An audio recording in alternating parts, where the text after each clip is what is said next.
പണിയൊക്കെ കഴിഞ്ഞ് ക്ഷീണിച്ച് വന്ന് കിടക്കുക.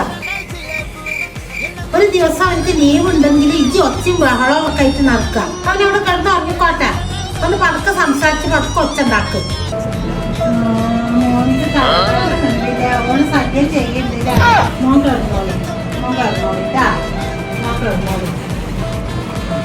തലയാടില്ല, മോൻ കിടന്നോളി. ഇനി ഒച്ചിമ്പിളി ഉണ്ടാക്കരുതിട്ടാ.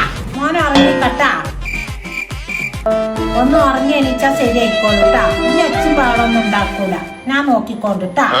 മോനെ ഉറങ്ങിക്കോ. ഇനി ഇവിടെ ഉണ്ടാക്കിക്കോണ്ടേ. കബടോ ഒച്ചും ഉണ്ടാക്കൽ കണ്ട കൊട്ടും കൊട്ടും